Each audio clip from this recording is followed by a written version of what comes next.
Shalom Ouvracha, continuons l'étude du beau Ramchal, de notre maître, illustre maître, Ramchal, à la fin du 4e chapitre de Mesilat Yesharim, comment accéder à la prudence. Hier, dans le cours précédent, on a mis en évidence, le Ramchal nous a enseigné la bonté qu'Hachem a fait de par la possibilité de nous donner de faire Teshuvah. Parce que d'un côté, longuement auparavant, le Ramchal a développé le fait que Kadosh Baruch Hu est l'extrême rigueur, la justice absolue. D'un autre côté, on sait très bien qu'il a aussi créé la miséricorde. Le Ramchal dit qu'il y a une contradiction. Comment tu peux être extrême justice et en même temps miséricorde? C'est un peu contradictoire. La réponse, il dit non.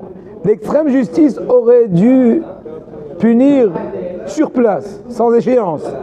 Dans le degré le plus sévère, ce qu'il mérite, vu le fait qu'il a transgressé la volonté du roi, le roi des rois. La rachamim, la miséricorde est venue amoindrir. Déjà de donner une échéance de faire tchouva. Secondo, que la punition, même si en fin de compte elle va venir, va être amoindrie. Et surtout, lui donner le chesed de la tchouva. Le chesed de la tchouva, c'est au-delà de tout rationnel. Parce qu'après, une personne a fait une action.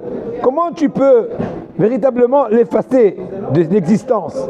Mais Hachem a fait qu'on fait volonté pour volonté. La volonté qu'il a eue pour accomplir l'action interdite est annulée de par le fait qu'il regrette. Donc c'est volonté pour volonté, regret contre volonté. Et là c'est un grand édouche. Et sur ce thème-là, selon ce que je viens de dire, il continuera après en disant, à la fin du 4e Pérec,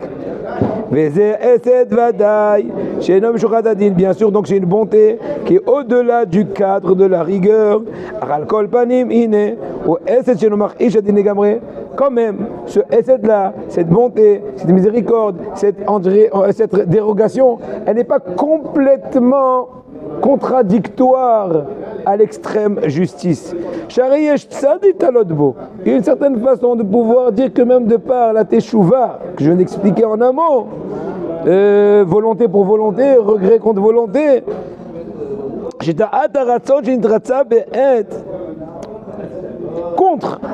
en contrepoids de la volonté d'avoir voulu accomplir la faute et le plaisir qu'il a eu pendant l'accomplissement de la faute, maintenant vient le regret, le profond soupir. Ah, quel idiot, pour une seconde, je me suis comporté comme une bête. Et même le fait qu'Hachem ne punit pas sur place, c'est vrai qu'en fin de compte c'est une bonté, mais Hachem a fait que la bonté, elle reste quand même dans un certain cadre de logique, de façon que ce ne soit pas complètement contradictoire à la rigueur, qui est l'essence du comportement d'Hachem, le roi. Le fait que Kadosh Baruch Hu ne punit pas la personne, il lui donne un délai, une échéance, c'est pas céder au remboursement de la faute, à la punition, non. Et la savlanout, une espèce de patience. Pour lui ouvrir une porte de réparation. Tous les autres chemins de bonté d'Hachem, comme par exemple, oui. Comment il va savoir qu'il a une porte ouverte pour la... Comment il va comprendre? Tout d'abord, je vais te dire un grand secret. Pourquoi tu dis toi avec moi et moi avec toi et moi avec vous? C'est parce que il nous parle à nous. Voilà, donc déjà. Tu dis, mais les autres ils ne le savent pas. Eh bien les pauvres. C'est tout. Il y a autre chose, Rabbi. Machar il arrive. Et Sirara, il est Shrita, il n'y a plus d'idée. Oui. Donc on va vivre plus avec la miséricorde, on va vivre qu'avec le dîn. Puisqu'on n'a plus besoin de fauter.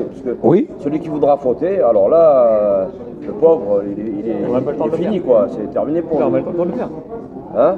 Il n'aura même pas le temps. Oui, il n'y aura plus, non, il n'y aura plus des serrures. Il n'y aura plus. Que je il va l'égorger. Et les Sirara, il nous tente. À chaque fois, il nous tente sur quelque chose. Nos faiblesses, il nous tente. Non, maintenant, quand venez on est maintenant dans le monde de la récompense. On est maintenant plus dans le monde de faites vos jeux, c'est maintenant. Après, c'est la récompense. Chacun, il mange ce qu'il a préparé. C'est marqué dans nos sages. Mishtara Berev Shabbat, Tochel Be Shabbat. Celui qui a travaillé la veille de Shabbat va manger. S'il est parti au bord de la plage jusqu'à 2 minutes avant l'allumage, eh bien, il mangera des sardines. C'est pas grave. Il va voir quelle tête il va avoir avec, mais son problème. Si elle en a péché. S'il en a péché. Et aussi péché dans le double sens. C'est péché de péché. Baruch ata Adonai.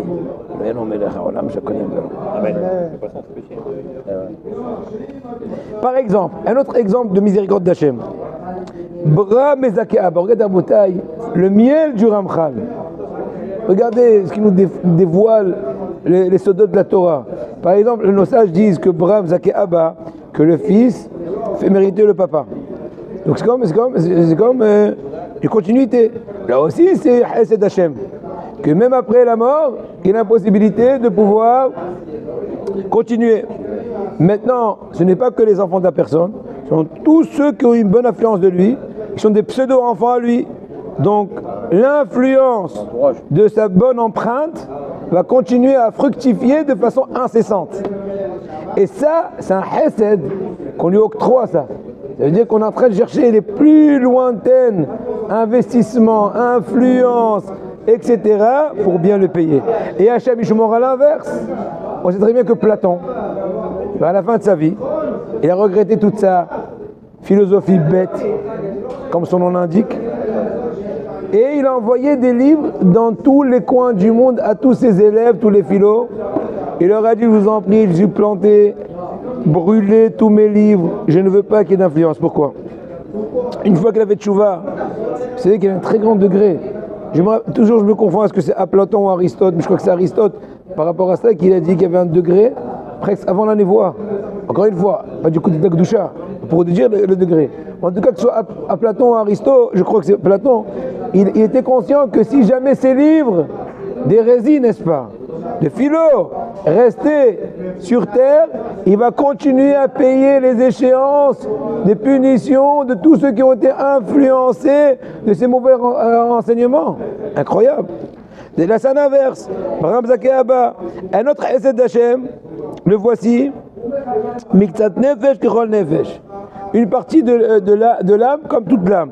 Une personne, quand elle a excusez-moi du terme, un pseudo-mort, Minashama, il considère ça comme une mort entière. Ça veut dire que des fois, il a du mal, qui vraiment, il est presque, entre guillemets, mort. Mais il n'est pas mort, il est vivant. Il est comme si il a reçu la pénitence de la mort. Comme ce que disent nos sages. Tout ceci, dit le Ramchal, ce sont des bontés d'Akadosh Baruch Hu pour pouvoir considérer le minoritaire comme le majoritaire. Mais en fin de compte, dans le fin fond, ils ne sont pas en train de complètement contredire et contrecarrer vraiment la vertu de la justice qui est l'essence du comportement d'Hachem. La Zéhirout, c'est quoi la Zéhirout? On nous réveille, allô, il y a un roi, il y a des comptes à donner, la prudence. Donc ça n'a jamais contredit. Donc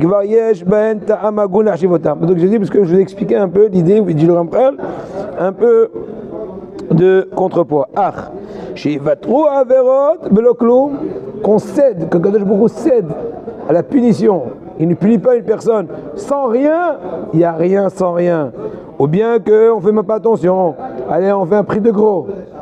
Il a été à Shabbat 10 fois et il a fumé une fois Kippour, on l'annule, on le punit 10 fois à Shabbat.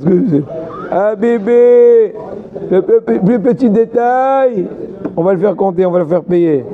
Zaya Neged Adin Negamre. J'ai dit plusieurs fois l'exemple bien connu que le grand de Vilna a dit qu'une personne, quand il va donner Din Eshbon par rapport, par exemple, aux fautes qu'il a fait, non seulement il va devoir payer sur les fautes qu'il a accomplies au jour J et au moment T, mais encore plus, il doit doublement payer que le temps gaspillé au moment de l'accomplissement de l'Avera, il aurait pu l'Ernen. T'entends, papa? Qui pense à ça? Il dit, ah ouais, tu aurais pu à ce moment-là l'Ernen. Donc, un, Zdah, tu n'as pas étudié. 2, maintenant, passez au Méchoui. Allez-y, mettez-lui 90 pour un début, saucez-le. Rigolez. Zéaya, Negedadi, Negamre. Ki kvar lo haya mishpat vedin amiti badvarim. Alken ze yev shar limatzeh klal. Parce que si jamais Akadosh Baruch Hu dit qui cède, donc c'est l'anarchie. C'est des fois oui, des fois non. Je vais être mignon, je vais être hypocrite, je vais m'arranger, je vais faire ceci. Non, ça marche pas. si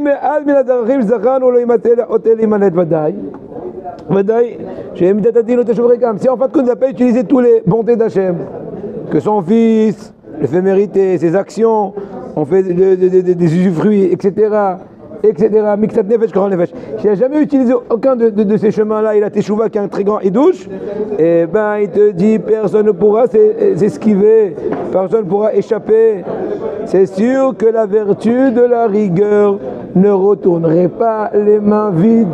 Il va se faire habibi payer. Aujourd'hui on dit dans les bocs ribit vatsmada. C'est-à-dire quoi ribit vatsmada? C'est intérêt et on faut coller aussi le cours de la monnaie. On peut rigoler, mais bon. Mais un garçon il ne peut pas annuler les fautes de son père. Si son père il a pas fait de chouva, il va les annuler. Un enfant, c'est une espèce de suite de son papa.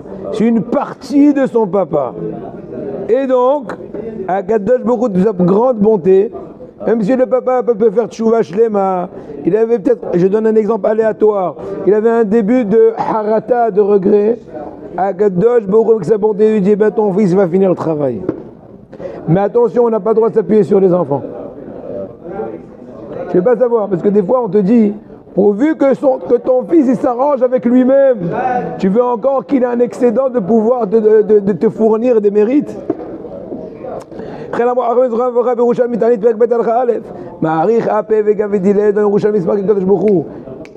est patient, mais en fin de compte, il fait payer ce qu'il a besoin.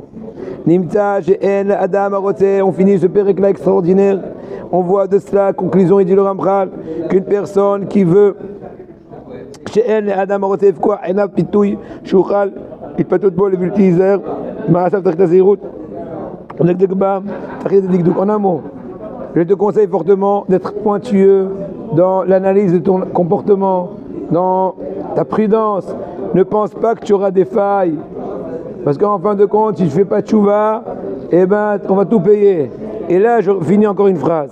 En kol ele Hashkafot, Hashkif Alem, ce sont tous les pensées, sur la personne doit penser profondément. Vikneba Midat Zehirut, de par ça il peut arriver à la Mida extraordinaire de la Zehirut, de la prudence. Imba Alefeshu, si il prend compte de lui-même. Ba'alefeshu.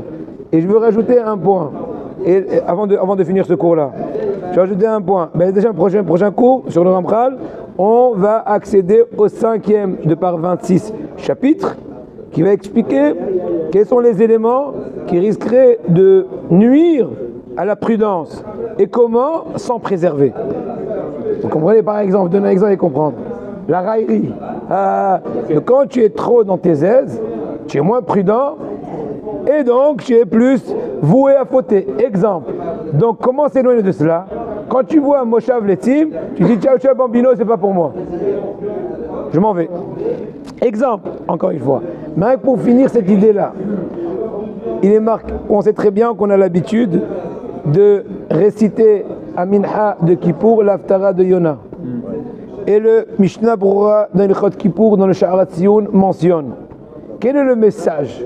Pourquoi on a choisi expressément de réciter l'Haftara de Yona à ce 100 jours, le jour le plus saint de l'année?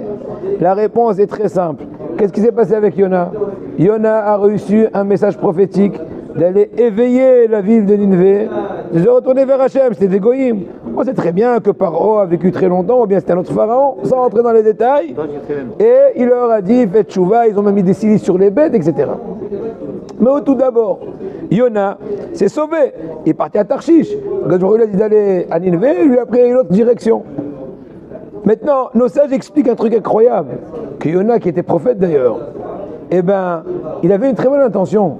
Il dit, si jamais je vais aller éveiller la ville de Nineveh, ce sont des goïms, et il ferait peut-être tchouva, certes, mais ça va éveiller un kitroug. Ça va éveiller une accusation sur Am Israël. Voilà des goïms qui s'éveillent, et vous Am Israël qui continue dans votre dodo. Il a dit donc moi je vais essayer de m'esquiver, de ne pas accomplir la prophétie avec cette bonne intention, de ne pas faire éveiller Midat Hadin sur Am Israël qui ne vont pas faire une comparaison avec le goïm. Mais Hachem lui a dit, quand bien même tes bonnes intentions, les intentions ne justifient pas toujours les moyens. Et donc maintenant sache qu'il va faire, entre guillemets, un bouleversement du système naturel. Et voilà la tempête, et voilà le bateau qui va se renverser, la baleine, de façon surnaturelle, qui va l'avaler sans le broyer, qui va le rejeter sans le tuer, sans l'étouffer, et lui au fin fond des entrailles de la baleine en train de prier à Hachem, et là en fin de compte, vomit dans une île ou je sais pas quoi, et en fin de compte, la volonté d'Hachem est accomplie. Il dit le Messilat Yeshar, il dit le Hafetz Haïm dans Sharat Tziyun, de là on apprend, t'as pas besoin, ne te sens pas trop futé vis-à-vis d'Hachem, parce que Hachem en fin de compte, il te ramènera autant de fois qu'il faut en Gilgoul, en réincarnation, pourvu qu'en fin de compte sa volonté d'Hachem soit accomplie, que tu répares ta Neshama. Donc c'est dommage de se réserver encore d'autres saltotes, d'autres réincarnations, d'autres Gilgoulim. Fais ça le mieux que tu peux et de façon extraordinaire. Allons-y.